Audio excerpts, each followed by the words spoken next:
بسم الله الرحمن الرحيم إن الحمد لله نحمده ونستعينه ونستغفره ونعوذ بالله من شرور أنفسنا ومن سيئات أعمالنا من يهده الله فلا مضل له ومن يضلل فلا هادي له أشهد أن لا إله إلا الله وحده لا شريك له وأن محمدا عبده ورسوله وأمينه على وحيه وخيرته من خلقه وسفيره بينه وبين عباده المبعوث بالدين القويم والمنهج المستقيم أرسله الله رحمة للعالمين وإماما للمتقين وحجة على الخلائق أجمعين.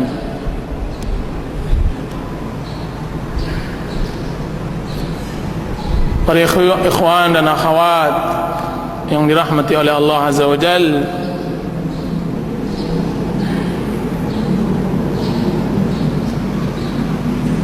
berbahagialah seorang muslim yang berjalan, yang dia sedang menuju surga kepada Allah. Di dalam hadis yang diriwayatkan oleh Ibnu Majah, Rasulullah SAW bersabda, "Man salaka tariqan yaltamisu fihi ilman sahalallahu lahu tariqan ilal jannah." Barang siapa yang berjalan, di dalam jalan tersebut dia mencari ilmu, maka Allah Subhanahu wa taala mudahkan dia untuk menuju jalan ke surga. Jalan ke surga ya ikhwan, jalan yang dicari oleh orang-orang yang saleh, oleh orang-orang yang taat kepada Allah Azza wa Jalla. Anda sedang berjalan menujunya. Di dalam hadis yang diriwayatkan oleh Imam Muslim, melalui jalan Abu Sa'id Al-Khudri dan Abu Hurairah radhiyallahu anhuma, bahwasanya Rasulullah sallallahu alaihi wasallam bersabda, "La yaq'udu qaumun yadhkuruna Allah." Tidaklah duduk satu kaum mengingat-ingat Allah Azza wa Jalla, illa haffat humul malaikah, kecuali malaikat menaungi mereka, wa ghasyiyat humur rahmah, rahmat kasih sayang Allah meliputi mereka, wa nazalat alaihimus sakinah, ketenangan turun pada mereka, wa dzakarallahu fi man 'indah, dan Allah Subhanahu wa taala menyebutkan kepada makhluk yang ada di sisinya. Allahu akbar. Antum sangka mudah Allah Subhanahu wa taala menyebut seorang muslim di arsy, di langit ketujuh? Kita sangka seorang muslim mudah namanya dikenal oleh penduduk langit, sekalipun tidak dikenal oleh penduduk bumi. Rasulullah SAW bersabda, "Rubba ash'atha aghbar dhi timrain madfu'un bil abwab law aqsama 'ala Allah la abarra." Berapa banyak orang yang berpakaian kusut masai, rambutnya yang tidak bersisir, memiliki hanya 2 helai pakaian, ketika dia antri dia harus ditolak karena dia tidak dikenal. Akan tetapi jika seandainya dia bersumpah atas nama Allah Azza wa Jalla, maka Allah Subhanahu wa taala kabulkan doanya. Apa peduli bagi seorang muslim namanya tidak dikenal oleh penduduk dunia, akan tetapi namanya menggelegar di hadapan Allah Azza wa Jal. Namanya sangat dikenal oleh penduduk langit. Sesungguhnya penuntut ilmu dan yang mengajarkan ilmu dikenal oleh seluruh alam. Seluruh alam mengenalnya. Rasulullah sallallahu alaihi wasallam bersabda, Inna Allah wa malaikatahu la yusalluna ala muallimin nas al-khair. Sesungguhnya Allah dan malaikatnya, malaikat yang sangat besar, disebutkan bahwa Jibril sayapnya menutup ufuk, mendoakan kebaikan bagi orang-orang yang mengajarkan kebaikan kepada manusia. Hatta al-hitanu fil bahr, bagai sampai ikan hiu yang berada di lautan atau semut yang ada di dalam sarangnya mendoakan bertasbih bagi orang yang mengajarkan kebaikan dan mendengarkan kebaikan. Berbahagialah wahai kaum muslimin yang hadir, dan Rasulullah SAW telah memesankan kepada kami agar kami menyatakan kepada antum-antum yang hadir, ahlan wa sahlan bi talibi ilmin, selamat datang bagi penuntut ilmu, ilmu din, ilmu yang memberikan kebahagiaan di dunia dan memberikan kebahagiaan di akhirat, ilmu abadi, ilmu Allah yang dia telah sibukkan dirinya, sibukkan seluruh alam untuk belajar din, telah berganti generasi ke generasi, rasul kepada rasul yang lainnya menyibukkan pelajaran din. Kaum muslimin dan muslimat yang dirahmati oleh Allah Subhanahu wa taala, saya yakin hari ini ada usaha yang ditelantarkan, ada pekerjaan yang kita undurkan untuk bisa hadir di majlis ta'lim, ada waktu yang disisihkan untuk tidak bisa bercengkrama dengan keluarga dan anak-anak. Akan tetapi kita telah ikhlaskan itu untuk Allah Azza wa Jalla. Seorang muslim mengikhlaskan waktunya kepada Allah, alangkah nikmatnya hidup, alangkah bahagianya hidup untuk Allah. Hari ini saya datang ke majlis ta'lim hanya lillahi azza wa jal, la riya'an wala sum'ah, kan tapi saya berjalan untuk menuju surga. Berbahagialah langkah, berbahagialah kaki yang telah jalan menuju surga. Akan tapi yakinlah bahwa rezeki yang kita tunda tersebut bukan di tangan kita. Banyak orang-orang yang berletih, banyak orang-orang yang menghabiskan waktunya untuk mencari rezeki, akan tapi dia tidak mengerti bahwa rezeki di sini, rezeki di majlis ta'lim.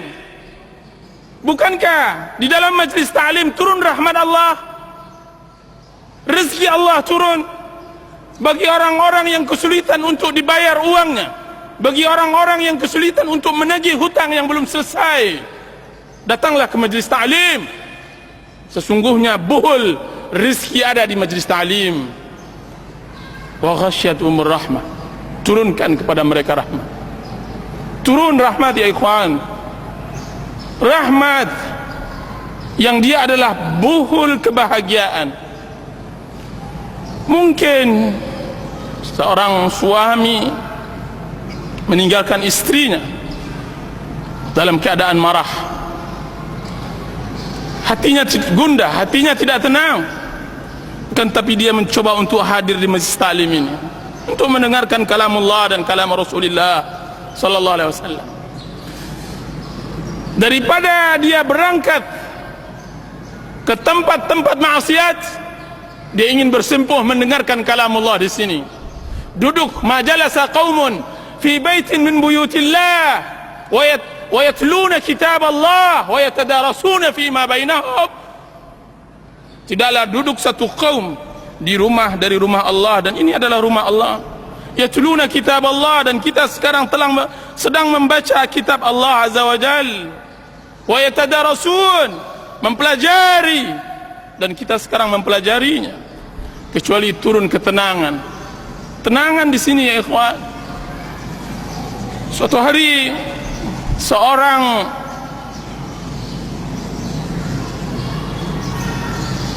kakak datang kepada Rasulullah SAW mengeluhkan tentang adiknya. Yang ia keluhkan adalah adiknya belajar menuntut ilmu, sedangkan ia berletih mencari rezeki untuk membiayai ilmu atau untuk membiayai adiknya dalam menuntut ilmu. Apa kata Rasulullah SAW? Engkaukah yang memberi infak untuk adikmu menuntut ilmu? Benar ya Rasulullah. Maka dijawab oleh Rasulullah SAW, la'allaka turzaqu bih. Wahai fulan, tahukah engkau bahwa lancarnya usaha engkau hari ini karena engkau infakkan kepada adik engkau yang menuntut ilmu. Masya Allah, kelancaran usaha karena kita melancarkan seseorang di dalam melempangkan jalan menuju jalan Allah Azza wa Jalla. Hadirin, hadirat, kaum muslimin dan muslimat yang dirahmati oleh Allah Azza wa Jalla, hati ini berbunga melihat kehadiran antum di saat gemuruhnya dan riuhnya orang-orang berpaling dari din. Sufyanus Tsauri rahimahullahu ta'ala, dan beliau Sufyan hidup di zaman keemasan Islam. Ketika datang seseorang kepadanya dari kejauhan, dari negeri yang jauh, kemudian dia mengatakan, yaitu Sufyan Tsauri mengatakan, mewasiatkan ketika dia hendak pergi, wahai fulan, jika seandainya engkau bertemu seorang ahlus sunnah, maka sampaikan salamku kepadanya. Itu Sufyan. Dia mengatakan, sesungguhnya zaman ini adalah zaman keterasingan. Abad kedua, Imam Sufyan mengatakan, abad kedua, dan sekarang pada abad ke-15, asing Islam, ghurbatul Islam, asing. Anda sangka mudah untuk bertemu satu dua Muslim yang cinta Allah dan cinta Rasulullah? Tidak. Apalagi yang hadir, Masya Allah, yang hadir adalah semuanya adalah pecinta Al-Quran dan Sunnah Rasulullah SAW. Untuk mereka saya hadiahkan buku ini, untukmu yang berjiwa hanif, karena saya yakin tidaklah yang hadir menyibukkan dirinya untuk sesuatu tentang agama Allah Azza wa Jalla kecuali dia memiliki hati yang hanif.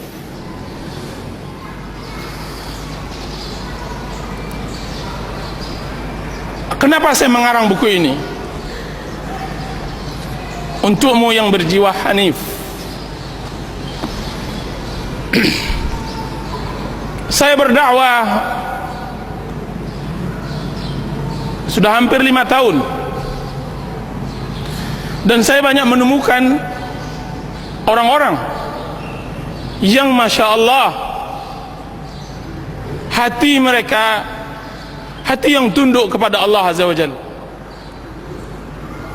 Suatu hari datang kepada mereka, kepada saya, orang yang seperti yang saya maksudkan buku ini untuknya, dan saya hadiahkan untuknya. Dia mengatakan, Ustaz, Rasulullah SAW berdakwah mengislamkan Bilal dan Suhaib dan Salmanul Farisi. Tidak butuh waktu 10 tahun, 20 tahun.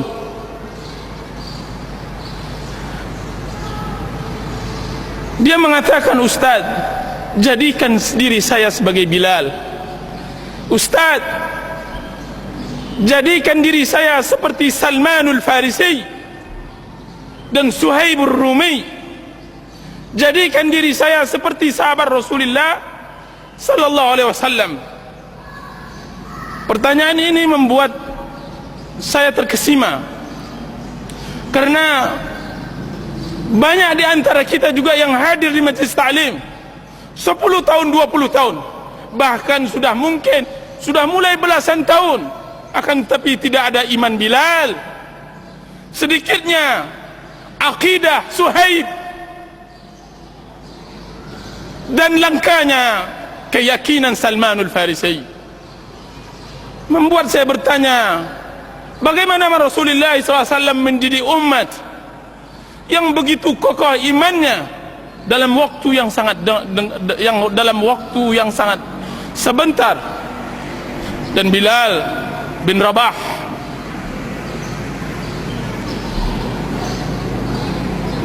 itu yang pertama. Satu lagi, di sebuah daerah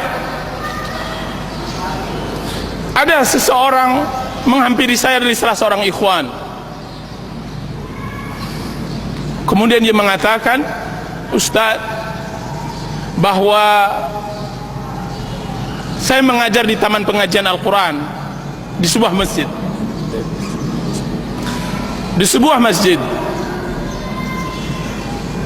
Kemudian setelah selesai salat maghrib dan saya disibukkan untuk mengisi pengajian di masjid kecil tersebut, semua orang berangkat, tinggal satu orang.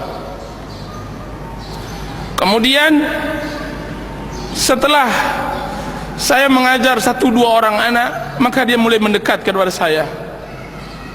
Kemudian dia mengatakan, Ustaz, dan dia adalah Ustaz mengajar Al-Quranul Karim. Ustaz, saya ingin bertanya tentang bentuk solat saya. Untuk solat saya, apa kata Ustaz tersebut? Apa yang terjadi pada solat Bapak? Kemudian dia mengatakan, saya salat yang 2 rakaat yang saya lakukan, saya harus mengganti, atau 4 atau 2 rakaat yang saya lakukan, setiap 2 rakaat tersebut saya harus mengganti pakaian saya karena basah dengan air mata. Sahkah salat saya? Subhanallah lazim. Sahkah salat saya? Pertanyaan yang baru datang, yang tiba-tiba datang kepada ikhwan kita tersebut, yang membuat dia tidak bisa sembarang menjawab. Kalau seandainya dia tanyakan apa hukum menggerak-gerakkan jari dalam salat, dia akan menjawabnya. Kalau seandainya ditanyakan tentang masalah sedekap atau lepaskan isdal, maka dia akan menjawabnya. Kalau seandainya ditanyakan apakah menjaharkan bismillah atau tidak, dia akan menjawabnya. Akan tetapi pertanyaan dalam bentuk lain. Saya salat dalam keadaan setiap selesai rakaat saya harus mengganti pakaian saya karena air mata saya terus mengalir. Sahkah salat saya? Benarkah salat saya seperti salat Rasulullah SAW? Ikhwan tersebut datang kepada saya pada hari pertama kali saya datang di daerah tersebut. Kemudian saya katakan, temukan saya dengan bapak tersebut. Temukan. Maka malam harinya saya bertemu dengan seorang pemuda, dan dia bukan pemuda karena dia telah menikah dan mempunyai anak, akan tapi wajah yang kuyu, orang yang benar-benar hancur hatinya hendak bertaubat kepada Allah Azza wa Jal. Dia mengatakan, Ustaz, saya developer dan saya telah menjual dan saya telah infakkan semua harta saya, tinggal Cup 70 Honda Cup 70 di depan rumah ini, dan saya takut akan azab Allah. Subhanallah, saya takut akan azab Allah. Orang seperti itu adalah orang yang berjiwa hanif. Untuknya saya karang tulisan ini. Satu hari lagi salah seorang pejabat, mudah-mudahan dia mendengar apa yang saya sampaikan, semua maksiat dia lakukan. Dia mengatakan kepada saya, Ustaz, tidak ada maksiat kecuali telah saya lakukan. Setiap kali saya ke Jakarta, seharusnya saya berangkat hari Jumat, maka saya berangkat biasanya hari Selasa atau Rabu. Terang bagi saya Jakarta tersebut, sibuk bagi saya Jakarta tersebut, Ustaz. Dia katakan begitu. Terang karena banyak maksiatnya. Kemudian suatu hari saya mengisi pengajian, menceritakan tentang kisah Uwais Al-Qarni, bagaimana baktinya kepada orang tuanya. Tiba-tiba, dan dia laki-laki, dia orang besar, tiba-tiba tanpa saya membuat-buat kajian tersebut, kajian biasa, tidak ada pengaruhnya dengan sebuah orang yang sudah terbiasa dengan mendengar pengajian, akan tapi tiba-tiba dia meneteskan air matanya di hadapan istri dan anak-anaknya dan di hadapan keluarganya semuanya. Kami salat asar, kemudian dia mengatakan, Ustaz, demi Allah, malu saya rasanya menangis, akan tapi air mata ini keluar. Air mata ini keluar. Kaum muslimin yang dirahmati oleh Allah Azza wa Jal, kita di zaman yang membutuhkan hati yang seperti ini. Rasulullah SAW bersabda, yadkhulu aqwamunul jannah afidatuhum mithla afidatut tayr. Akan masuk surga satu kaum, hati mereka selembut hati burung. Selembut hati burung.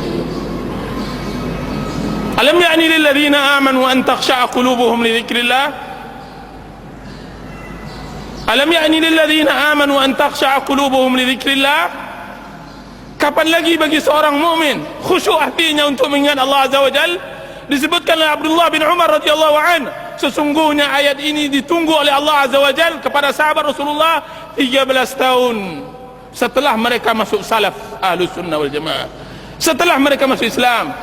Saya melihat di kalangan ikhwan sangat kikir dengan air mata, ya ikhwan, sangat kikir, kecuali di awal-awal dia mendapatkan hidayah. Mana air mata ciri khas seorang yang saleh, orang yang tunduk hatinya kepada Allah Azza wa Jal? Mana air mata di salat tahajud? Mana air mata di dalam doa dan tadarru' kepada Allah Azza wa Jal? Apakah kita belajar din untuk memperkeras hati kita, untuk menendang, untuk menyakiti kaum muslimin? Tidak. Kita mempelajari din untuk bisa bersimpuh di hadapan Allah Azza wa Jalla, untuk menciptakan hakikat ubudiyah kepada Allah Azza wa Jalla. Allah Azza wa Jalla untuk menyempurnakan bahwa diri kita adalah hamba Allah, hamba Allah. Maka buku ini saya karang, dan buku ini saya karang kepada orang-orang yang saya ceritakan tersebut. Tiba-tiba saya tidak melihat dia lagi ke sebuah pengajian. Wajahnya yang bersinar telah berubah menjadi wajah yang hitam karena maksiat kepada Allah Azza wa Jal. Orang yang telah kembali kepada maksiat dan jalan syaitan setelah dia mendengar Nidaur Rahman, panggilan Allah Azza wa Jal.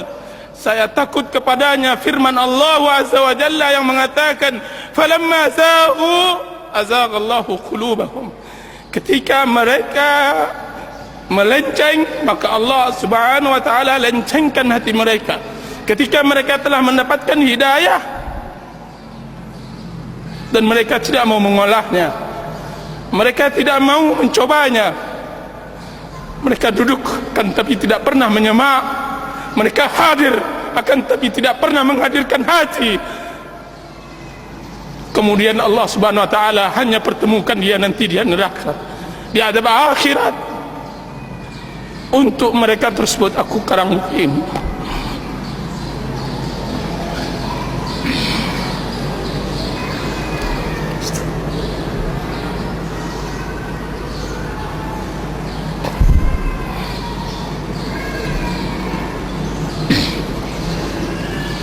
Para ikhwan dan akhwat yang dirahmati oleh Allah Azza wa Jalla, hadir di majlis ta'lim adalah kebahagiaan. Hadir, duduk bersimpuh mendengarkan kalam Allah adalah kebahagiaan. Maka kita mulai mengkaji apa makna hanif. Saya sengajakan menyebutkan untukmu yang berjiwa hanif, apa yang disebut dengan makna hanif.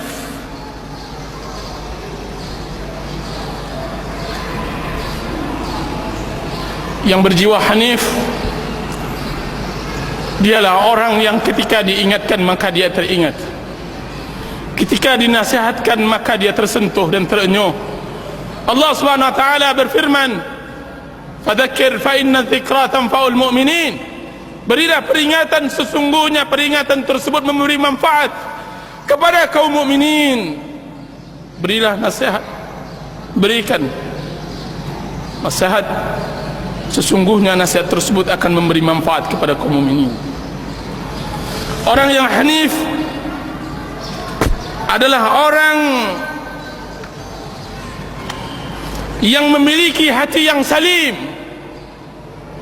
hati yang menjadi modal untuknya bisa masuk surga. Allah Subhanahu wa taala berfirman, "Yauma la yanfa'u malun wala banun illa man atallaha biqalbin salim." Hari yang tidak ada manfaat, hari itu harta dan anak-anak, kecuali bagi orang yang membawa hatinya yang salim, membawa hatinya yang salim. Yauma yanfa'u malun wala banun, hati yang salim, hati yang bersih dari dengki, hasad, hati yang condong kepada tauhid dan jauh kepada syirik, hati yang cinta terhadap akhirat dan benci terhadap kehidupan dunia yang memukau, hati yang bersih dari syahwat yang dapat menghalangi dirinya dari larangan Allah, hati yang jauh dari syubhat yang dapat menghalanginya untuk menerima kabar Allah Azza wa Jalla.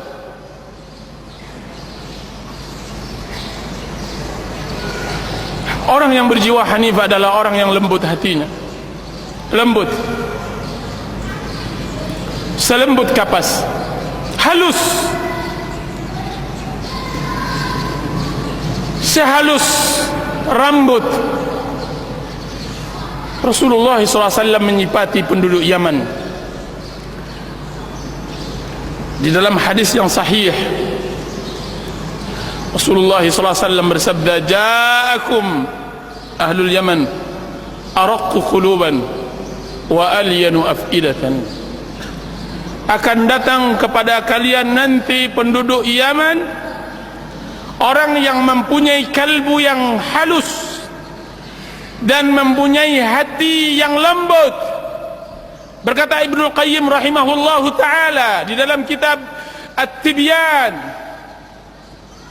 fi Aqsamil Quran, lihat bagaimana Rasulullah SAW mensifati hati seorang muslim lembut dengan halus.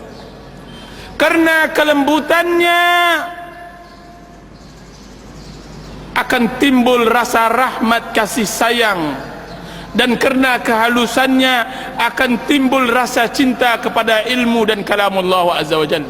Hati seorang muslim harus lembut dan halus. Di sini banyak rahasia hati yang banyak tidak tersingkap oleh banyak orang. Ada orang yang cinta ilmu, akan tapi dia tidak memiliki kasih sayang. Ada orang yang memiliki kasih sayang, akan tapi dia benci terhadap ilmu. Bagi kedua orang tersebut sulit baginya akan menerima yang hak. Dia tidak akan merahmati khalq, dia tidak akan kasih sayang kepada manusia, dan tidak akan mengerti kepada manusia, kepada Khaliq, kepada Allah Azza wa Jalla. Sedangkan Islam adalah ma'rifah kepada Allah dan juga kasih sayang kepada manusia dengan dua hati, dengan lembutnya dan dengan halusnya, dengan lembutnya dan halusnya, dan keduanya bermuara kepada ajaran Hanif, hati yang hanif. Hati yang hanif dialah hati yang disebut oleh Allah Subhanahu wa taala, yaitu hati yang munib, qalbun munib, syarat mutlak untuk bisa masuk surga. Allah Subhanahu wa taala berfirman, "Hadza ma tu'aduna likulli awwabin hafiz man khasyiya ar-rahmana bil ghaibi wa jaa'a biqalbin munib udkhuluha bisalam." Udkhuluha bisalam. Inilah yang telah dijanjikan untuk kalian, setiap orang yang tunduk patuh dan menjaga hukum-hukum Allah. Barang siapa yang takut kepada Rahman dan datang dengan hati yang munib. Hati yang munib, berkata Abdullah bin Abbas radhiyallahu anhu, orang yang kembali dari maksiat dan mulai bersimpuh di hadapan Allah, pulang. Awalnya dia fitrah, kembali dari maksiatnya hendak bersimpuh kembali kepada Allah. Ya Allah, ini hamba-Mu yang dahulunya melakukan maksiat, sekarang dia bersimpuh di hadapan-Mu mengakui semua kesalahan dan kekurangannya. Itu hanif. Itu yang disebut qalbun munib. Hati yang telah dipenuhi dengan kecintaan dan sangat sensitif terhadap kebenaran. Hati yang tersentuh terhadap kebenaran dan telah dipenuhi dengan kecintaan kepada Allah Azza wa Jalla.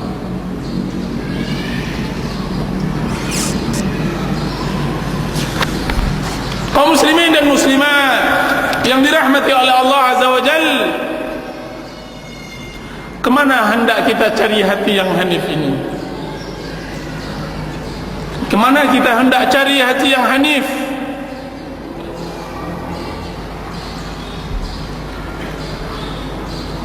Disebutkan oleh Ibnu Rajab rahimahullahu ta'ala di dalam kitab Jami' al-Ulum wal Hikam, adalah salah seorang murid dari Dhunnun al-Misri.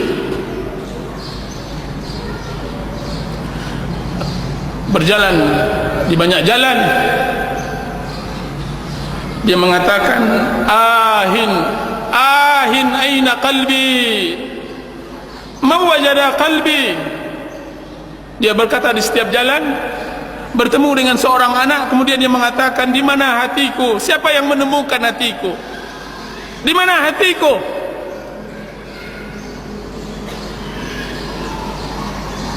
Karena agama mempunyai dasar adalah hati. Allah Subhanahu wa taala mengatakan, inna fi dzalika ladzikra liman kana lahu qalbun aw alqa as-sam'a wa huwa syahid. Sesungguhnya itu semua agama peringatan bagi orang yang memiliki hati. Setiap orang memiliki hati, akan tapi yang dimaksud oleh Allah hati yang salim, yang munib, dan dia mendengarkan dan dia menyaksikan. Mendengar, menyaksikan, memiliki hati. Sekarang pertanyaannya, kemana hendak kita cari hati tersebut? Sebagaimana tukang sampah mencari sampah, dan dia bukan sampah, dia adalah nikmat yang paling besar. Jika seandainya kita seorang muslim, tentu kita akan cari hati tersebut. Pertanyaannya, di mana hati tersebut kita hendak cari? Salah seorang murid Dhunnun yang saya katakan tadi, di jalan-jalan, dia mengatakan, ahin aina qalbi. Sebagian kaum muslimin zaman sekarang beramal dengan suatu amalan, dia berbangga dengan amalnya. Subhanallah, tidak mengerti akan kedudukan. Berbuat sedikit tentang Islam, dia sudah pongah menengadahkan kepalanya dan menghina orang lain. Tapi hati yang hanif tidak. Dia menyibukkan dirinya, dia menyibukkan dengan dosanya. Dia mengatakan, aina qalbi, aina qalbi, man wajada qalbi. Mana hatiku? Siapa yang mendapatkan hatiku? Berikan kepadaku, berikan.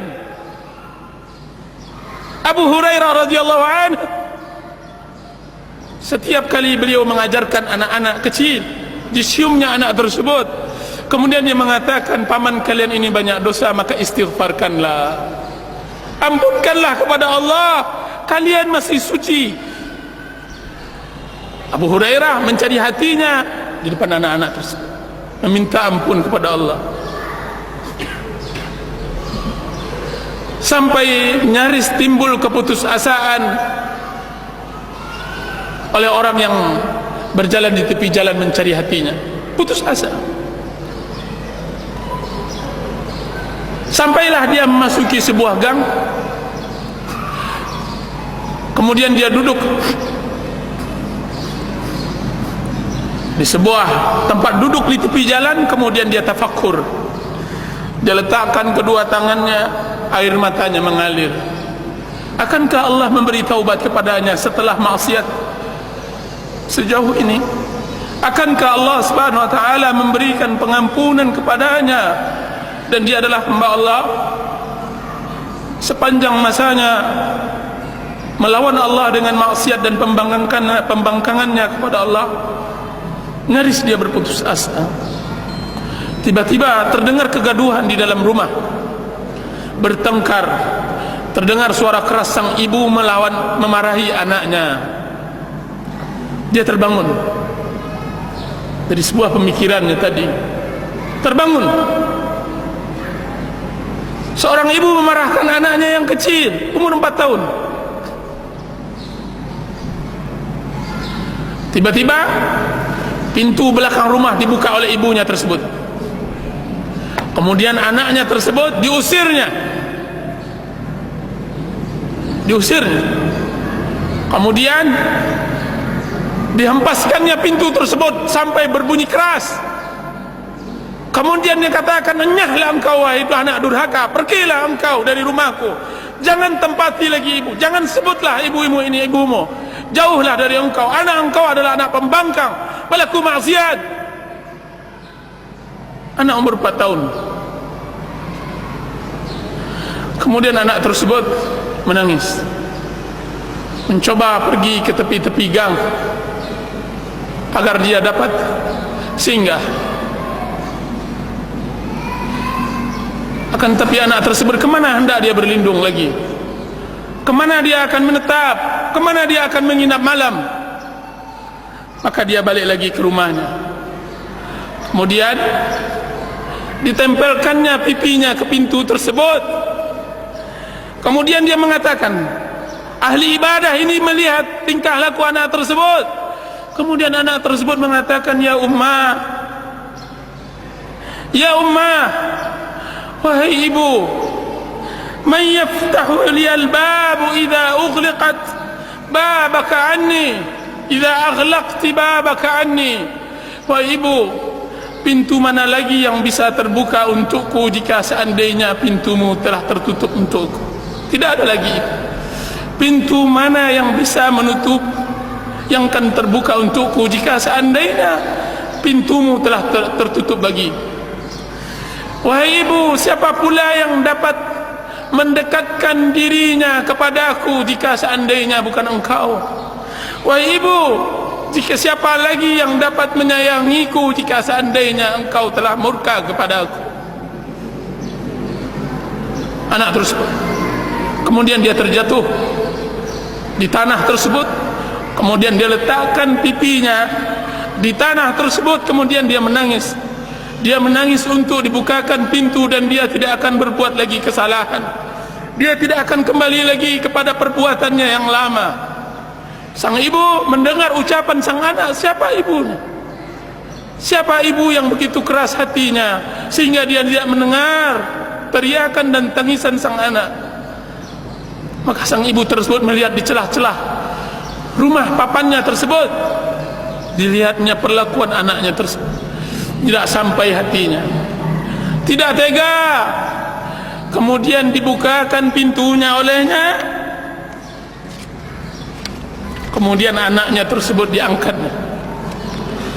Kemudian dibersihkannya pipinya dari tanah dan debu. Kemudian dipeluknya. Kemudian dia mengatakan, "Wahai penyejuk pandanganku, siapa pula yang tidak tersentuh dengan ucapan? Siapa ibu yang mengusir anaknya? Wahai anakku, sebutkan." Tidak ada ibu yang mengusir. Akan tetapi engkau telah berbuat kesalahan, dan ibu akan memaafkan. Kau telah berbuat kesalahan, ibu memaafkanmu. Kemudian apa kata abid ahli ibadah tersebut? "Al-an wajada qalbi." Sekarang baru saya dapatkan hatiku. Sekarang aku temukan hatiku. Sekarang saya temukan hatiku. Saya dapat, saya peroleh. Kiranya begitulah kita seorang muslim bermuamalah kepada Allah. Siapa yang dapat membuka pintu jika seandainya pintu Allah sudah tertutup? Siapa yang dapat memberikan kasih sayang jika seandainya Allah telah murka? Siapa pula yang memberikan pembelayan, rahmat dan maghfirahnya jika seandainya Allah Subhanahu wa taala telah melaknat kita? Nauzubillah. Nauzubillah. Maka carilah hati-hati yang hanif di tempat-tempat yang seperti itu, ya ikhwan.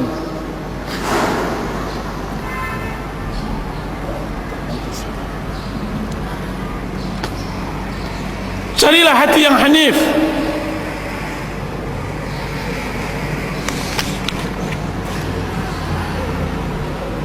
Ditumpukan hati-hati yang kehidupannya selalu dirundung sengsara. Carilah hati yang hanif, di hati para fuqara dan para masakin.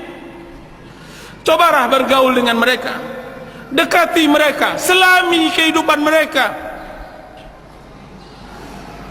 Sesungguhnya Rasulullah SAW bersabda, "Ubghuni du'afakum," carikan aku orang-orang fakir di antara kalian. "Innama turzaquna wa tunsaruna bi du'afaikum," sesungguhnya kalian dimenangkan dan diberi rezeki karena orang-orang lemah di antara kalian. Carilah hati-hati yang hanif pada jiwa-jiwa yang ringkih, jiwa-jiwa yang tertunduk karena kefakiran dan kemiskinan, selami kehidupan dan kesusahan dan kesedihan mereka. Aliri air mata mereka, pahamkan bahwa mereka tidak memiliki harta dan kedudukan. Mereka itu akan dapatkan hati yang hanif di sana. Disebutkan di dalam riwayat lain bahwa sesungguhnya kalian dimenangkan oleh Allah dengan orang-orang lemah dengan doa mereka. Karena doa si fakir, doa orang-orang yang merana adalah seindah-indah doa, seindah-indah doa.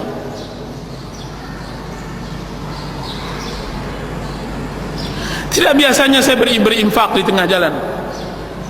Saya tidak terbiasa memberi infak di tengah jalan.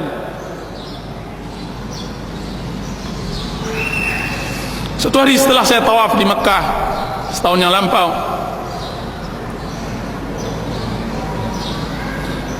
saya hendak pulang ke hotel. Sebagaimana biasa kita keluar, banyak-banyak orang-orang yang meminta infak, sedekah. Biasanya saya tidak perhatikan, saya tidak pedulikan.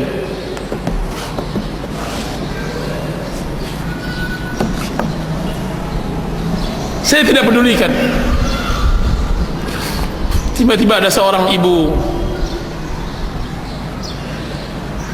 yang mengatakan ke telinga saya, "Bunaya ummah Palestiniyah." Dia bilang, "Anakku, ibu Palestin, datang dari Palestin." Saya berpaling menghadapnya, kemudian saya berikan apa yang saya miliki dari harta. Nasallallahu al-ikhlas, walaupun sedikit. Saya bilang pada dia, "Ibu, tolong doakan, doakan." Tahukah antum siapa yang berbahagia waktu itu? Yang berbahagia adalah saya, karena Rasulullah SAW yang mengatakan, "Al-yadul ulya khairan minal yadis sufla," tangan yang di atas lebih berbahagia dari tangan yang di bawah, lebih baik dan lebih berbahagia. Saya bisa berikan kepadanya, saya berbahagia. Saya berinfak kepadanya, saya bisa berbahagia. Karena di dalamnya, di belakangnya banyak, mungkin dia memiliki anak yang fakir, miskin, jauh di Palestin, di negeri yang tidak seindah negeri kita, di negeri yang tidak sedamai negeri kita, tidak seaman negeri kita, dan dia datang. Bertambah rasanya jiwa iman, keimanan. Telusurilah orang-orang seperti itu, berilah. Satu hari saya di Cirebon, saya tidak biasanya naik taksi, saya biasanya naik becak.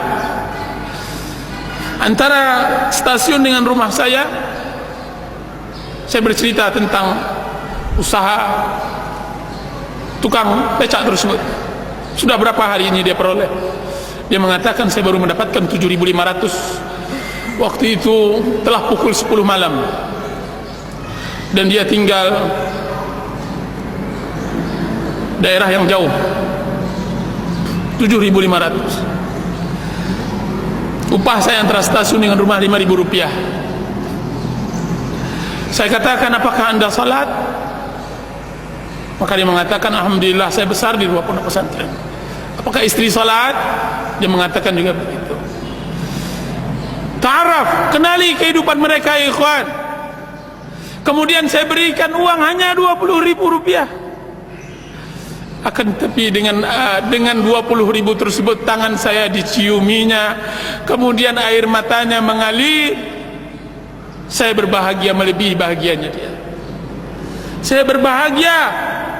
Saya berharap bahwa 20.000 ini lebih berharga dari 20 juta yang diinfakkan oleh sebagian muhsinin. Saya berharap mudah-mudahan dengan doanya yang keluar dari mulut yang ikhlas, dari kepapaan dan kehampaan diri dan kefakiran, akan dibukakan pintu langit ketujuh, kemudian terdengarkan oleh Allah Azza wa Jalla. Di saat doa kita tidak dimustajabkan lagi oleh Allah karena maksiat dan dosa kita. Carilah di sana. Jangan berkelimang harta. Maksiat kepada Allah akan mengekalkan hati, akan menjauhkan diri dari jiwa yang hanif.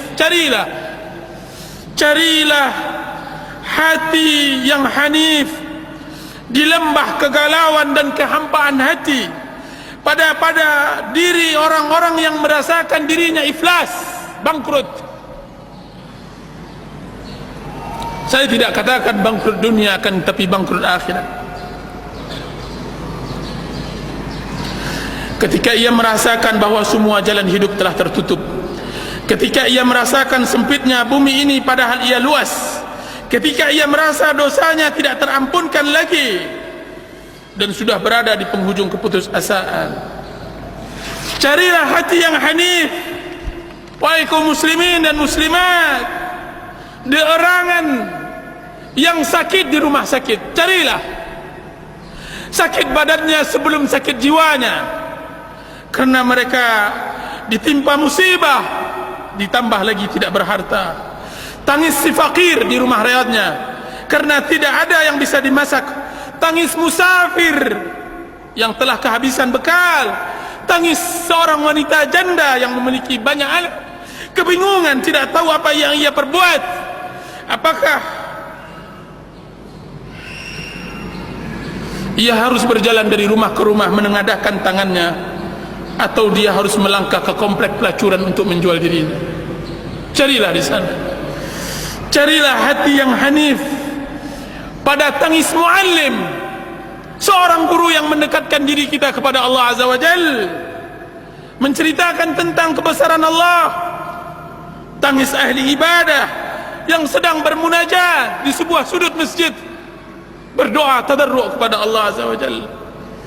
Atau tapukuran ahli hadis, ditumpukan kitabnya membaca hadis-hadis Nabi, kemudian terlontarkan oleh mulutnya, sadaqa Rasulullah, semuanya telah benar yang diucapkan oleh Rasulullah SAW.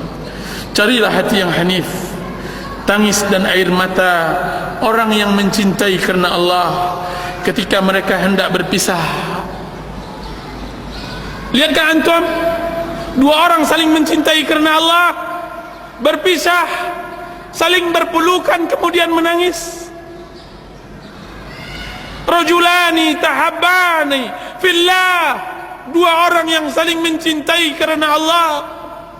Dia adalah satu dari 7 kelompok yang diberi perlindungan, yang tidak ada perlindungan kecuali perlindungan Allah Azza wa Jal.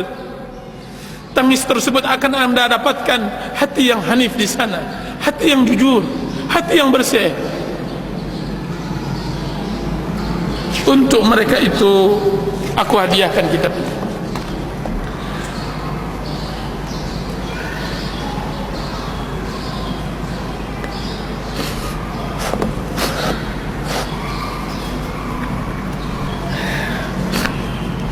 Kitab ini saya bagi 2 pembahasan. Pembahasan pertama tentang masalah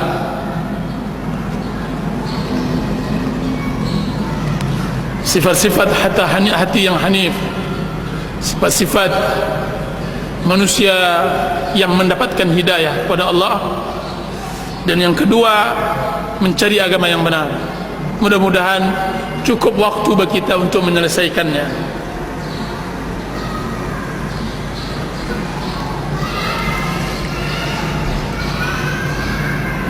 Unsur poin yang berikutnya saya beri judul, kembalilah kepada Allah dan bertaubatlah. Kembalilah kepada Allah dan bertaubatlah.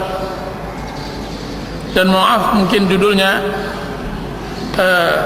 juga belum ada di sini, atau saya bentukkan dengan judul lain, karena ini adalah kajian yang nanti insyaallah bedah buku. Sekarang sedang bedah buku, tapi insyaallah dalam bentuk motivasi dan semacamnya. Kembalilah kepada Allah dan bertaubatlah.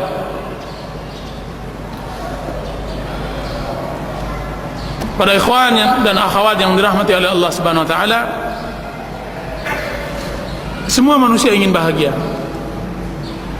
Semua manusia ingin bahagia. Orang-orang yang letih mencari dunia ingin bahagia.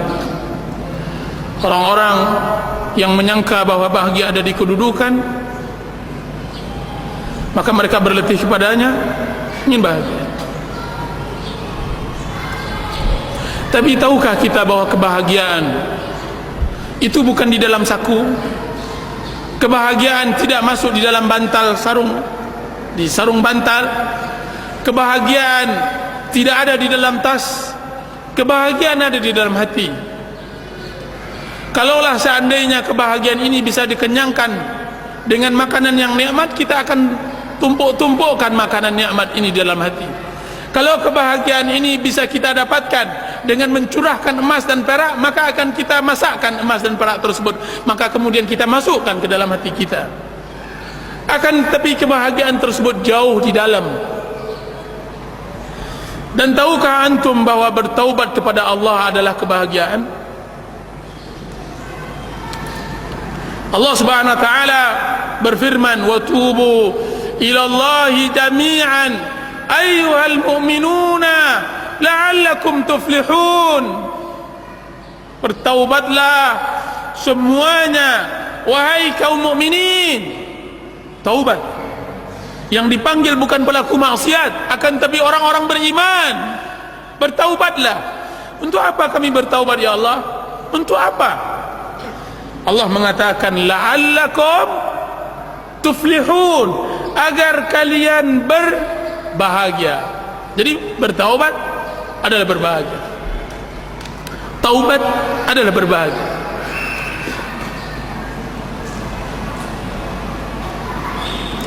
Ketika saya berada di Multazam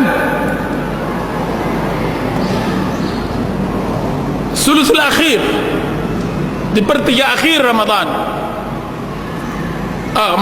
di pertiga akhir malam,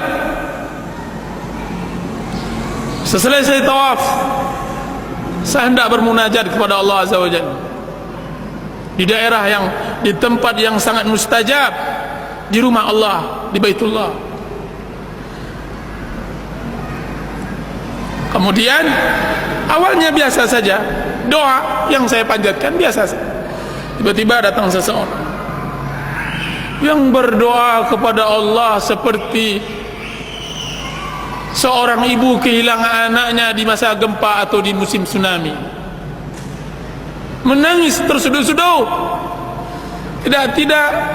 Tidak saya sangka kiranya tangisnya tersebut terimbas kepada saya. Terimbas pula. Maka saya rasakan nikmatnya hidup, bertaubat kepada Allah Azza wa Jalla kena tangis orang yang sebelah. Tangis.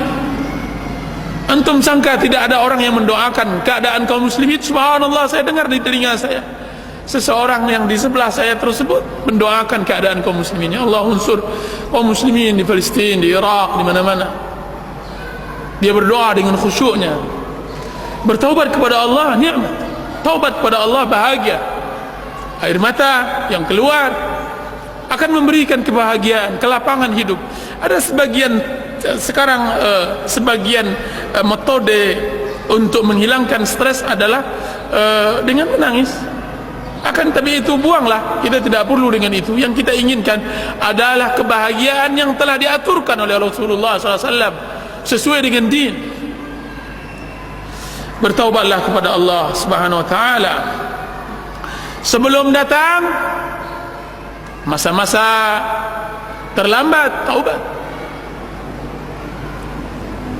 Saya melihat seseorang di Arafah benar-benar bersimpuh di hadapan Allah. Arafah, tempat yang dimustajabkan oleh Allah Azza wa Jal. Dia berdiri, air matanya mengalir memohon ampun kepada Allah, yang kita tidak tahu apa yang ia perbuat antaranya dengan Allah Azza wa Jal. Bertaubat kepada Allah Azza wa Jal. Alangkah nikmatnya maksiat jika seandainya setelahnya diiringi dengan taubat kepada Allah Azza wa Jalla. Kalla innal insana la yatgha ar-ra'ahu istaghna inna ila rabbikar ruj'a. Ketahuilah demi Allah, tidak sama sekali manusia benar-benar melampaui batas ketika dia melihat dirinya merasa cukup, ketika dia berada puncak-puncak kesombongannya, tiba-tiba dia kembali kepada Allah. Inna ila rabbikar ruj'a. Sesungguhnya kepada Rabbnya lah dia kembali. Dia bersimpuh seperti seorang hamba yang berusaha menjadi majikan, kemudian dia luluh di hadapan majikan. Dzat al-qahhar al-khaliq ar-razzaq. Setelah itu dia ditangkap oleh pengawal majikan tersebut, ditendang, kemudian diikat, dibelenggu, kemudian disujudkan kepada majikannya. Kemudian dia mengatakan, ampunkan diriku ya majikan, ya Allah, dari semua dosa-dosa. Aku Fir'aun, cuma Fir'aun lebih berani dari diriku. Fir'aun berani mengucapkan ana rabbukumul a'la dengan lisannya, dan dia adalah pemberani. Aku adalah Tuhanmu yang tertinggi, dan aku adalah orang yang pengecut. Aku tidak berani mengucapkannya, akan tapi perbuatan dan hati dan lisan mengarahkan bahwa seakan-akan aku adalah Tuhan. Aku yang membuat keadaan, aku yang menjernihkan dan mengeruhkan, aku yang mendatangkan rezeki, aku yang menentukan takdir, bukan engkau ya Rabb. Sudah begitu besar dosaku kepadamu, ampunkan. Kini aku adalah hambamu, hamba yang bersimpuh, yang tidak ada daya dan tidak ada upaya kecuali engkau yang menentukan. La haula wa la quwwata illa billah. Jika seandainya kita telah bertaubat kepada Allah, maka pastikan Allah Maha Pengampun. Allah Maha Pengampun. Nabi ibadi anni anal ghafurur rahim. Allah Subhanahu wa taala mengatakan dalam surah Hijr, Nabi ibadi anni anal ghafurur rahim. Kabarkan kepadaku, kabarkan wahai Muhammad kepada hamba-hambaku, sesungguhnya aku adalah zat yang Maha Pengampun dan Maha Penyayang. Kabarkan kepada mereka. Ya ibn Adam, wahai anak Adam, innaka ma da'awtani wa rajautani ghafartu laka ma kana minka wala ubali. Wahai anak Adam, selagi engkau berdoa kepadaku, berharap kepadaku, meminta ampun kepadaku, maka aku tidak peduli dengan apa yang engkau miliki dari maksiat kepada Allah Azza wa Jalla. Selagi engkau berdoa dan bersimpuh, maka aku tidak peduli. Ya ibn Adam, law balaghat dhunubuka anana as-sama'. Wahai anak Adam, sekiranya dosamu sampai setinggi langit, summa astaghfartani, kemudian engkau memohon ampun kepada aku, ghafartu laka wala ubali, aku ampunkan engkau dan aku tidak peduli. Ya ibn Adam, innaka law ataitani biqurabil ardi khataya thumma laqitani la tusyrika bi syai' la ataituka biqurabiha maghfiratan. Wahai Adam, jika seandainya engkau menghadapku dengan sebesar bumi maksiat, kemudian engkau datang kepadaku bersimpuh memohon ampun, maka aku akan datangkan sebesar bumi pula pengampunan. Allahu Akbar, Allahu Akbar. Hambaku, man taqarraba minni shibran taqarrabtu minhu dhira'an. Siapa di antara kalian yang hendak mendekatkan dirinya kepadaku satu jengkal, aku akan mendekatkan diriku kepadanya satu depa. Wa man atani yamshi ataitu harwala. Siapa yang datang kepadaku berjalan, aku akan mendatanginya berlari. Ibadi, hamba-hambaku, sesungguhnya aku membentangkan tanganku untuk memaafkan seseorang yang melakukan maksiat pada malam harinya, orang yang beristighfar pada malam hari, dan aku membentangkan tanganku pada siang hari untuk pelaku maksiat yang melakukan maksiat pada malam hari. Allahu Akbar.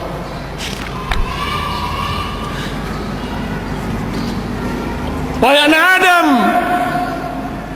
jika seandainya engkau datang, aku akan terima engkau, aku akan bukakan pintu. Jika seandainya engkau datang siang hari, maka aku akan bukakan pintu.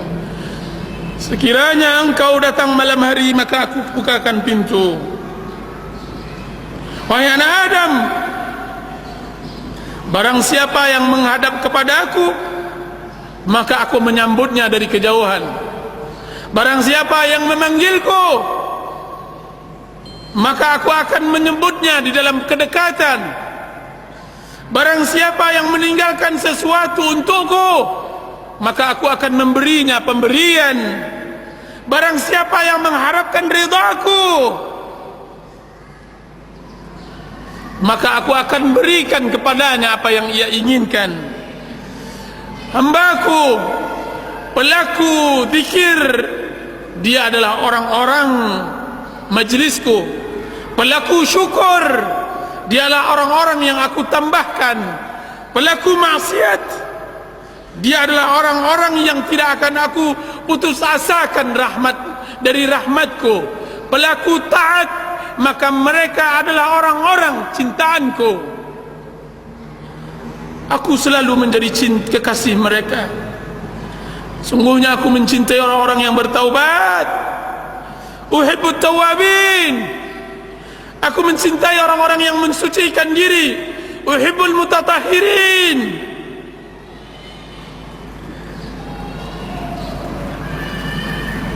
Jika seandainya mereka bertaubat, jika seandainya mereka tidak bertaubat, maka aku adalah tabib mereka. Aku akan timpakan kepada mereka musibah yang dapat mengurangi maksiat mereka. Itu nukilan dari apa yang disebutkan oleh Ibnu Qayyim rahimahullah di dalam kitab Zadul Ma'ad.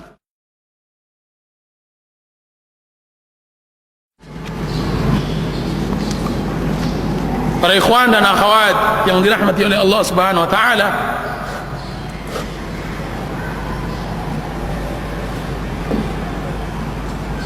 jujurlah dalam bertaubat. Usduq at-taubat ma Allah. Jujurlah di dalam bertaubat kepada Allah.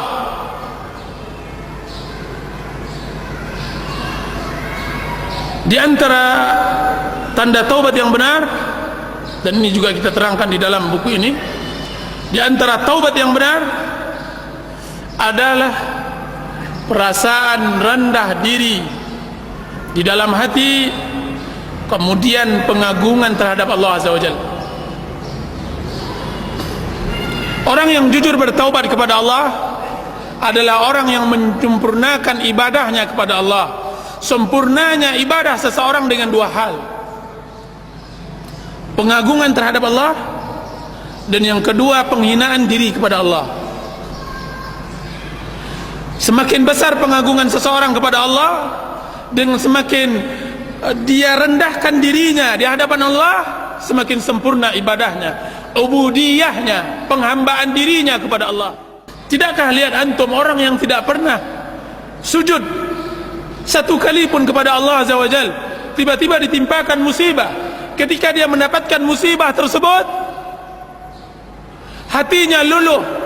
Tidak ada ikatan yang kuat kecuali ikatan Allah. Tidak ada tali yang kuat kecuali tali Allah.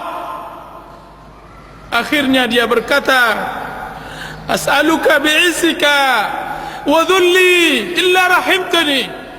Aku memohon dengan keagunganmu ya Allah dan kekerdilan diriku kecuali engkau rahmatkan aku. Berikan limpahkan rahmatmu. As'aluka biquwwatika wa dha'fi.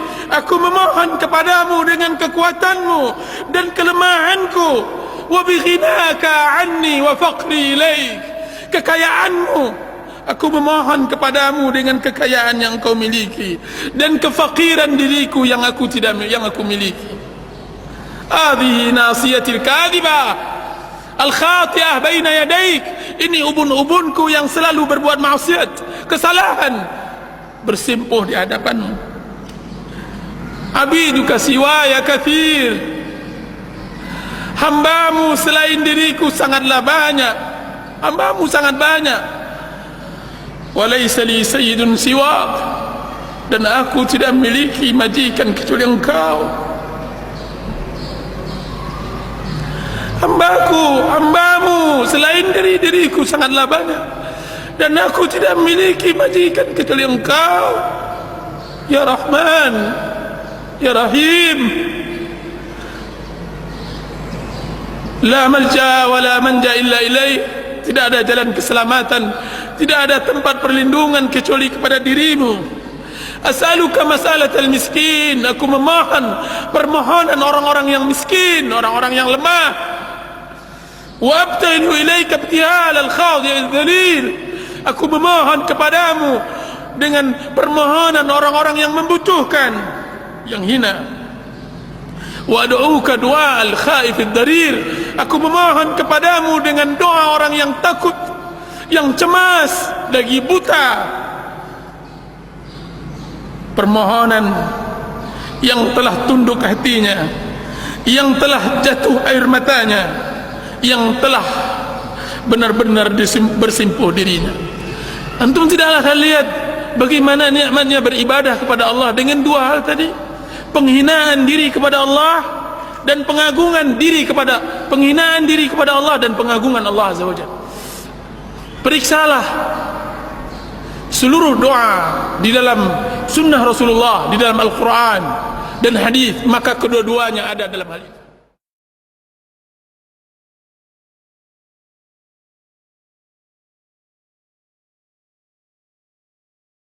Rasulullah SAW bersabda, kullu bani Adam khatta'un wa khairul khatta'in at-tawwabun. Setiap anak Adam berdosa, dan setiap yang berdosa hendaklah bertaubat kepada Allah Azza wa Jalla. Dosa dan maksiat adalah tabiat manusia. Siapa yang bisa bersih dari dosa kecuali yang dimaksumkan oleh Allah Subhanahu wa taala dari kalangan nabi dan rasul?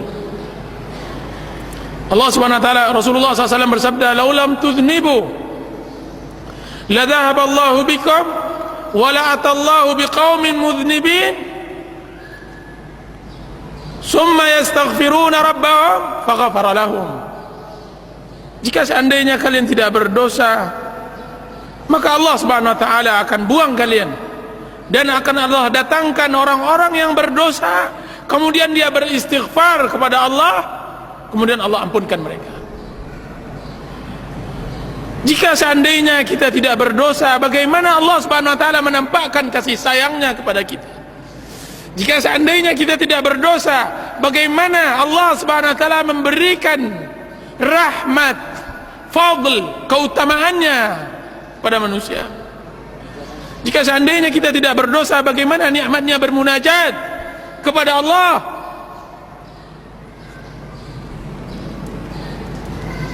Adam alaihi salam, kedudukannya lebih baik setelah dia melakukan berdosa daripada sebelum melakukan berdosa. Kedudukannya lebih baik setelah berdosa daripada sebelum berdosa. Apa kata Allah? di dalam sebagian athar dinukilkan oleh Ibnu Qayyim rahimahullahu taala, wahai Adam, dahulunya engkau datang kepada aku sebagaimana datangnya raja kepada raja, akan tapi sekarang engkau datang kepada aku sebagaimana datangnya budak kepada majikannya. Dan alangkah nikmatnya hidup menjadi budak Allah, hamba Allah, menghambakan diri kepada Allah Azza wa Jalla. Ibnu Qayyim rahimahullah mengatakan, aninul mudnibin ahabbu ilayya min tasbihil mudillin. Rintihan orang-orang yang berdosa lebih aku cintai daripada tasbih orang-orang yang sombong beribadah kepada Allah Azza wa Jalla. Orang-orang yang sombong dia bertasbih, lebih hebat lagi tangisan orang yang melakukan dosa. Ibnu Qayyim rahimahullah juga mengatakan di dalam kitab Wabilus Sayyib, berapa banyak dosa seseorang mengantarkannya kepada surga, dan berapa banyak pula maksiat dosa pahala seseorang atau amal saleh seseorang mengantarkannya kepada neraka. Amal baik seseorang mengantarkannya kepada neraka. Kenapa? Karena ketika seorang hamba melakukan maksiat kepada Allah, dia bawakan dirinya bahwa dia adalah orang yang berdosa, hamba yang seharusnya beribadah, memenuhi dirinya dengan cinta, tunduk, tawakal. Sekarang dia telah berpaling, kemudian dia kembali bertaubat, bersimpuh, bertawakal, bermunajat kepada Allah, dan dengan dosanya tersebut, melalui dosanya tersebut, dia bisa bermuamalah di dalam ibadahnya kepada Allah, maka memasukkan dia ke surga. Ghamidiyah yang datang kepada Rasulullah sallallahu alaihi wasallam, yang dia mengatakan, ya Rasulullah, inni zanaitu fatahhirni. Ya Rasulullah, inni hubla minaz zina fatahhirni. Ya Rasulullah, sungguhnya aku hamil, sesungguhnya aku hamil dari zina, maka sucikan diriku. Ghamidiyah. Terus apa yang terjadi? Rasulullah SAW menolak, tidak melihat. Dalam lagi wanita tersebut, dia mengatakan, ya Rasulullah, tahirni, sucikan diriku. Balik lagi dia ke sini, dia sucikan. Ya Rasulullah, saya mengerti bahwa engkau akan menolakku sebagaimana engkau tolak Ma'iz. Rasulullah SAW menolak Ma'iz. Apa kata Rasulullah SAW? Tidak, aku tidak akan tegakkan sampai engkau melahirkan. 9 bulan Ghamidiyah tersebut dipecut oleh maksiatnya, dibelut oleh zina dan perbuatan fahisyahnya kepada Allah Azza wa Jalla. Akan tapi pecutan maksiat tersebut mengantarkannya untuk bertaubat kepada Allah. 9 bulan dia datang lagi kepada Rasulullah. Dia bawa bayi tersebut, kemudian dia mengatakan, ya Rasulullah, ini bayi saya, anal mar'atul lati ji'tuka wa kuntu hubla minaz zina. Akulah wanita yang dahulunya datang kepada engkau yang mengatakan aku berzina, kemudian sucikan aku. Ini dia anakku ya Rasulullah, sucikan diriku. Panas maksiat masih membakarnya, hararatul maksiyah masih membakarnya, sehingga dia terus terpaku atas maksiat tersebut dan bertaubat kepada Allah. Apa kata Rasulullah? Tidak, hatta taftimih, sampai engkau menyapihnya, menyapih anak bayi tersebut. Pulang lagi dia dalam keadaan keputus asa, dalam keadaan kesendirian, kesedihannya, karena dia sudah bosan dengan kekotoran badannya. Dia hendak mensucikan dirinya kepada Rasulullah. Kemudian 2 tahun lebih dia menyapi anak tersebut, dan untuk ketiganya dia enggak mau ditolak. Dia tidak mau ditolak. Diambilnya potongan roti, kemudian diletakkan ke tangan anak tersebut. Kemudian dia datang lagi, ya Rasulullah, saya wanita yang dahulunya datang kepada engkau berzina, kemudian engkau suruh aku pulang, kemudian engkau katakan harus dilahirkan dahulu, kemudian engkau pulangkan lagi saya, kemudian ini dia.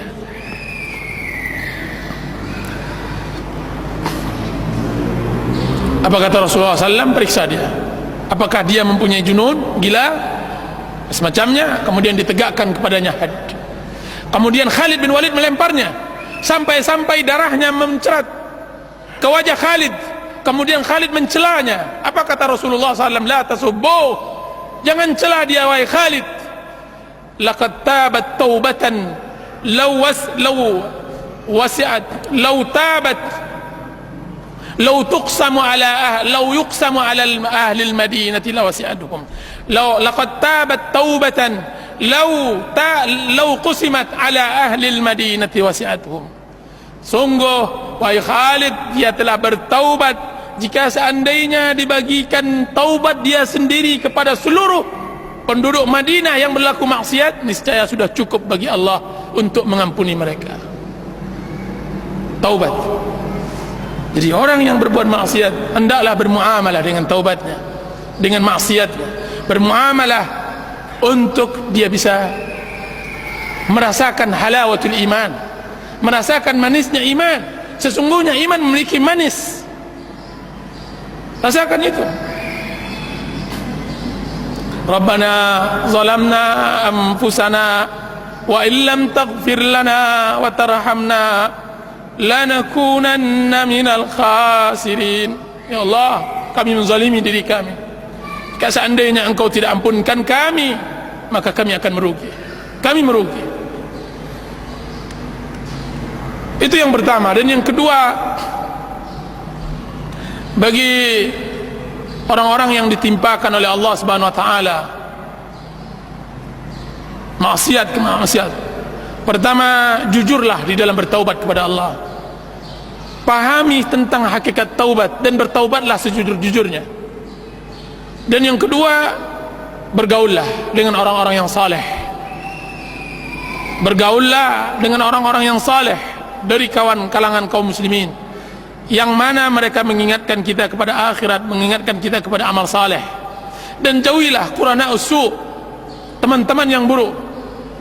Dan sering-seringlah untuk duduk di tempat-tempat yang bersih, di masjid-masjid Allah, di kajian-kajian ilmu. Dan hiduplah bersama salaf, bersama sahabat Rasulullah SAW, bersama tabi'in. Bacalah sejarah mereka, hiduplah. Sesungguhnya menyibukkan diri dengan hal itu akan menghilangkan maksiat kita kepada Allah. Maksiat muncul karena kekosongan hati. Maksiat itu datang karena kita tidak menegakkan kebenaran pada waktu itu. Qul ja'al haqq wa zahaqal batil innal batila kana zahuqa. Ketika kebenaran kita tidak tegakkan, maka datang kebatilan akan menyerang. Pasukan kebatilan akan menyerang diri kita. Maka sibukkan diri dengan kebenaran.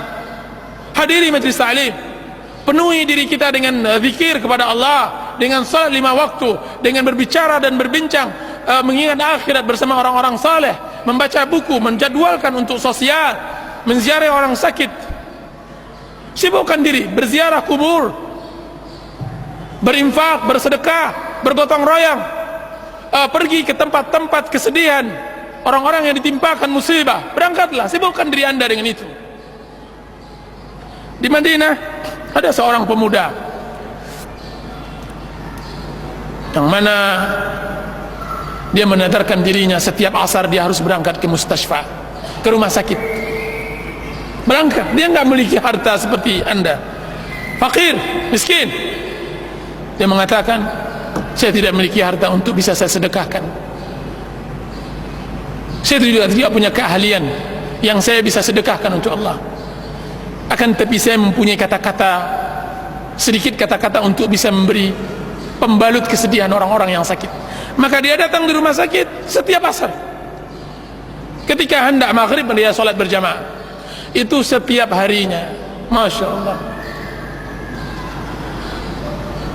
Harus ada kebaikan yang kita banggakan di hadapan Allah Azza wa Jalla. Harus ada kebaikan yang harus kita banggakan nanti di hadapan Allah. Jadi bertemanlah dengan orang-orang seperti itu, mudah-mudahan ada manfaatnya. Wallahu ta'ala a'lam. Nah.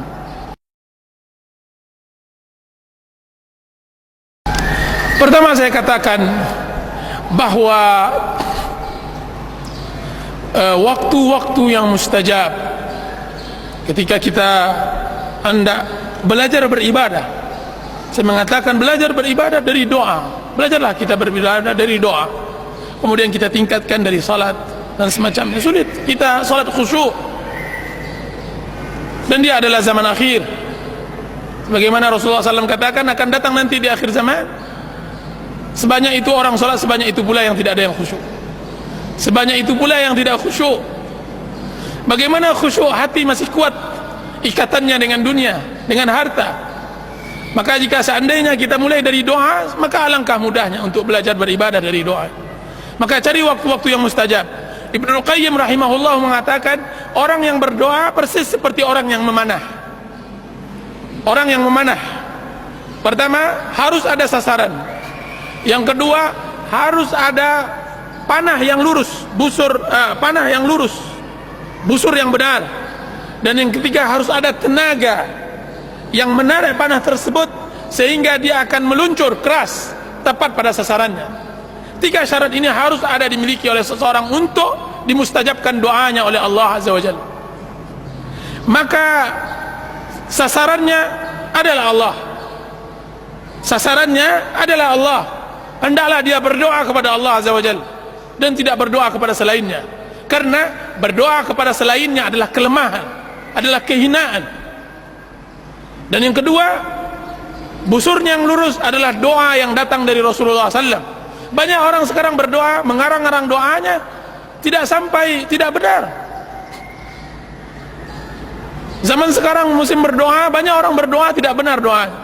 Ya Allah, berikanlah aku harta yang banyak. Ya Allah, masukkan anak saya ke sekolah anu dan sekolah anu. Ya Allah, berikan saya istri begini dan subhanallah. Siapa tahu, siapa yang engkau dari mana engkau tahu bahwa kekayaan yang nanti Allah berikan akan memberi manfaat kepada anda? Dari mana pula anda tahu ketika anda diterima di sebuah sekolah pendidikan dan semacamnya, sekolah dan pendidikan tersebut bermanfaat untuk dunia dan akhirat anda? Berdoalah sesuai dengan doa Rasulullah SAW, doa yang ada di dalam Al-Quran atau Sunnah Rasulullah, karena dia adalah busur yang kokoh.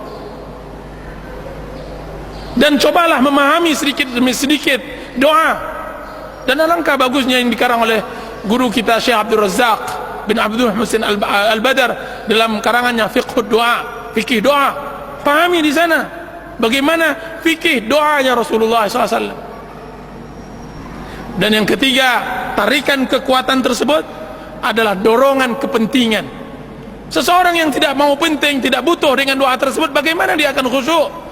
Yang akan bisa dikabulkan oleh Allah Azza wa Jalla benar-benar ada orang terdesak, orang-orang yang memang sangat membutuhkan, orang-orang yang memang sangat menginginkan terrealisasinya doa yang dia sanjatkan tersebut.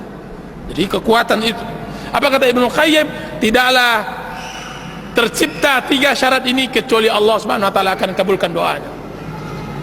Maka Allah akan kabulkan doanya. Bagaimana kalau seandainya tidak dia dapatkan pengaruh pengkabulan itu? Maka kita katakan Allah memberikan tiga pahala, tiga keutamaan bagi orang yang berdoa.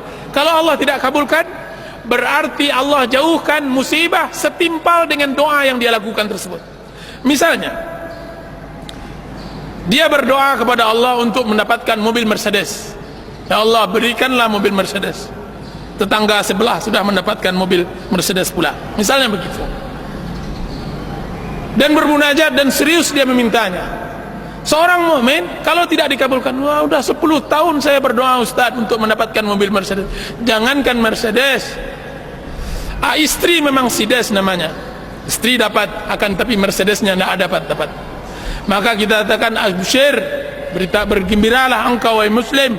Kalau tidak Allah kabulkan doa anda, maka Allah akan gantikan dengan musibah yang seharusnya menimpa anda tidak jadi musibah. Ini yang kadang-kadang kita kurang pahami. Kita katakan bahwa jauhnya seseorang dari musibah itu tidak sebuah kenikmatan. Kenapa? Karena kita tidak pernah menghayati. Saya punya kawan, dia mengatakan begini, apa katanya?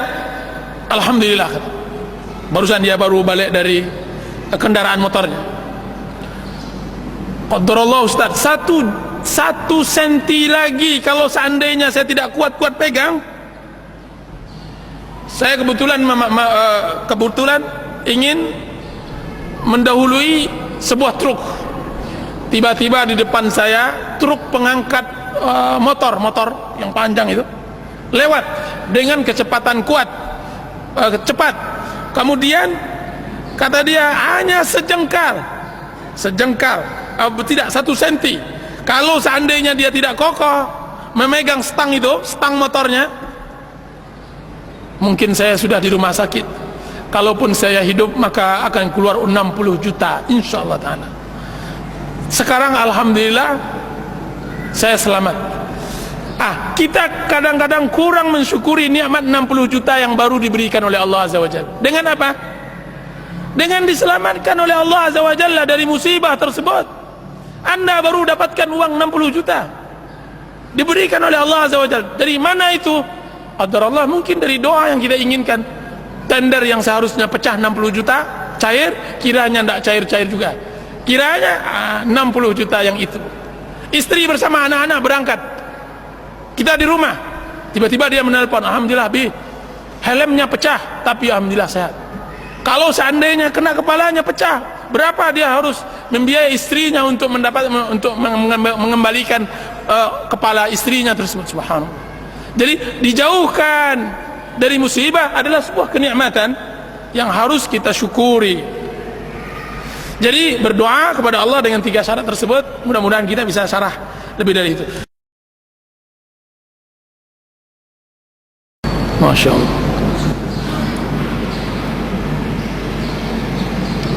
Apa kata Ibnul Qayyim? Sungguhnya maksiat bermula dari mata. Ketika mata dibuka, maka nampaklah semua hal. Maka dia akan letih sendiri untuk menyelesaikan apa yang ia nampakkan. Mata ini ketika dia melihat semuanya, maka dia akan letih. Dan mata harus dijaga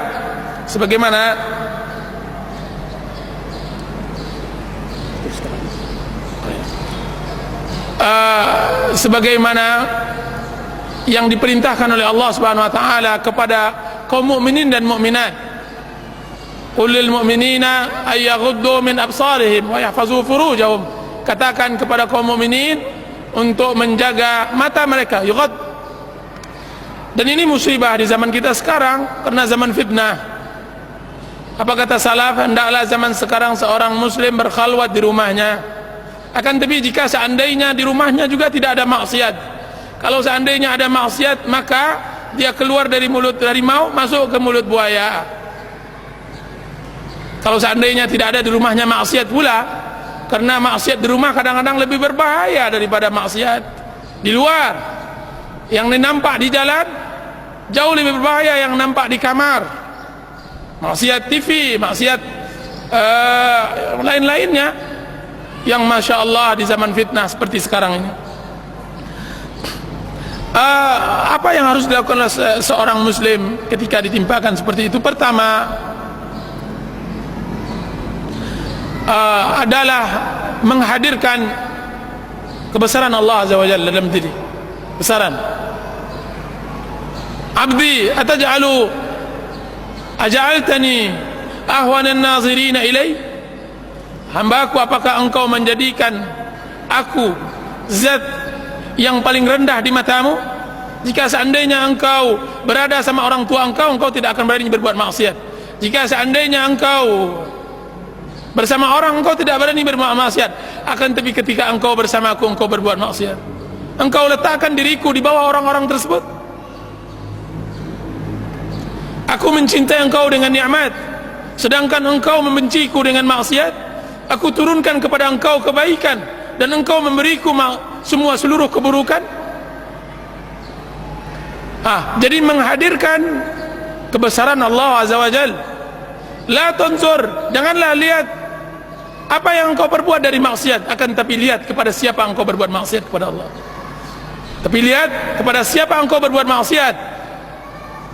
Jadi hendaklah mengagungkan keberadaan Allah. Makanya ilmu yang paling tertinggi di dalam agama Islam adalah ma'rifatullah, mengenal Allah, mengenal nama-namanya, menghadirkan itu di dalam kehidupan. Itu satu. Dan yang kedua, memberikan keyakinan kepada kalbu, ke dalam hati, bahwa apa yang dipandang tidak akan bisa mendapatkan kenikmatan, bahkan yang dia dapatkan adalah dosa. Semua dosa, apa yang kita pandang tidak akan memberikan apa-apa, kecuali hanya kesibukan diri untuk memikirkan tersebut dan lalai dari ibadah kepada Allah SWT. Yang kalau seandainya kita tidak lihat tidak merugi, akan tapi dia adalah waswas syaitan, dia adalah khutuwatus syaitan, langkah syaitan yang menggoda, yang harus kita berlindung kepadanya. Dan yang ketiga, berarti kita ditimpakan oleh sebuah penyakit, yaitu maradus syahawat, penyakit syahwat. Berarti seseorang tersebut ditimpakan penyakit syahwat. Manusia kebanyakannya ditimpa dua penyakit, penyakit syahwat atau syubhat. Orang yang seperti kita ini, yang ditanyakan seperti itu, adalah penyakit, ditimpakan penyakit syahwat. Maka membersihkannya, sabunlah ia dengan istighfar. Kalau memang sulit untuk istighfar, maka panaskan ia dengan bersempuh dan bertawakal kepada Allah Aziz dan Jalal. Jika seandainya juga tidak bisa, maka hendaklah dibelikan pembersih. Kalau tidak cukup untuk pembersih pakaian, maka pembersih lantai, dengan bersempuh di hadapan Allah Azza wa Jal, dengan mengakui kelemahan diri dan membesarkan dan mengagungkan Allah Azza wa Jal. Jadi hendaklah seorang muslim benar-benar penyakit hatinya itu harus diobat. Ibnu Qayyim rahimahullah mengarang kitab Al-Jawabul Kafi liman sa'ala an dawa'is syafi, jawaban yang puas bagi orang yang bertanya untuk sebuah obat yang bisa menyembuhkan. Atau dalam karangannya dengan judulnya yang berbeda tapi buku yang sama, yaitu Ad-Da' wa Dawa, obat dan penyakitnya, atau penyakit dan obatnya. Dan itu buku tersebut menerangkan tentang jawaban dari pertanyaan yang ditanya oleh saudara kita ini. Wallahu ta'ala alam. Hendaklah dibaca buku itu.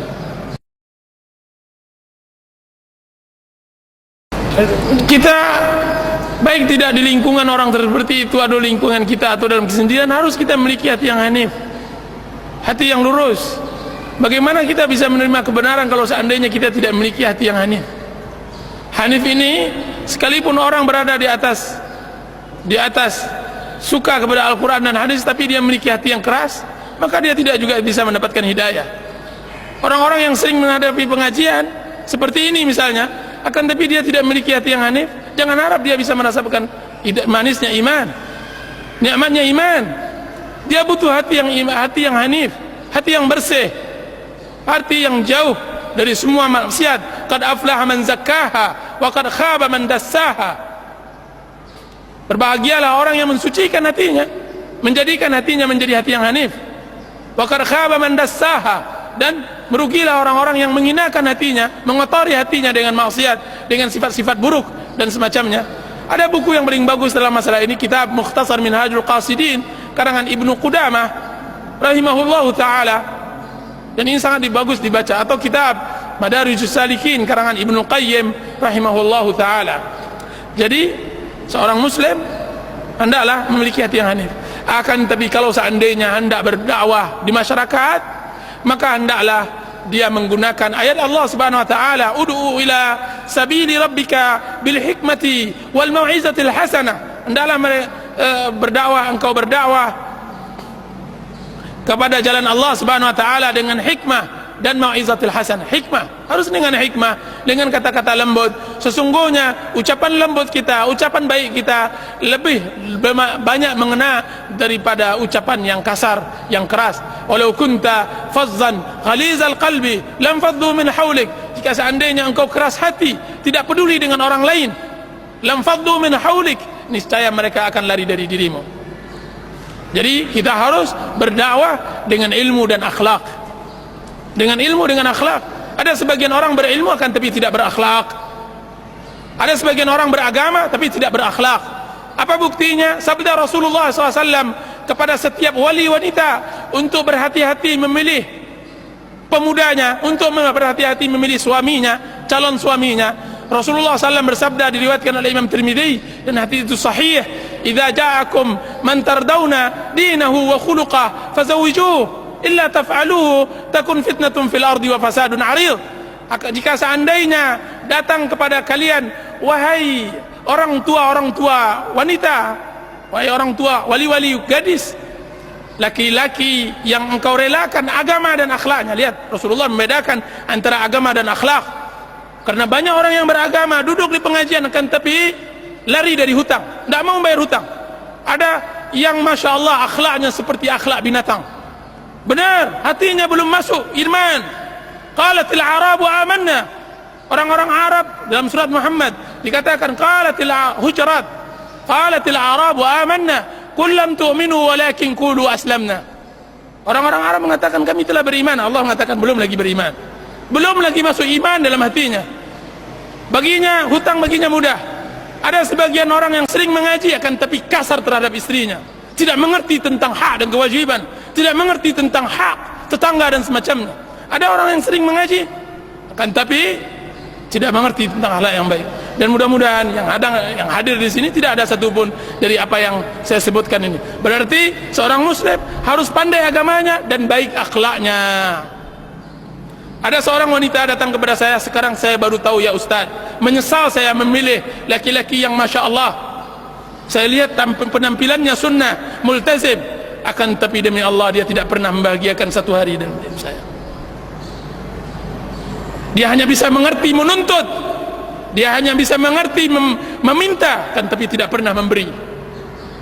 Dia hanya bisa mengerti memukul, kan tapi tidak pernah maafkan. Dia hanya bisa mengerti apa untuknya, kan tapi tidak pernah apa antasnya. Dan ini akhlak yang tidak baik, dan ini harus kita robah. Dengan apa? Dengan hati yang bersih. Perbaiki akhlak kita, perbaiki agama kita. Mudah-mudahan Allah Subhanahu wa taala merahmati kita. Wallahu taala alam. Yang kita takutkan adalah su'ul khatimah, ya ikhwan. Su'ul khatimah diriwayatkan oleh Abu Dawud dan disebutkan di dalam kitab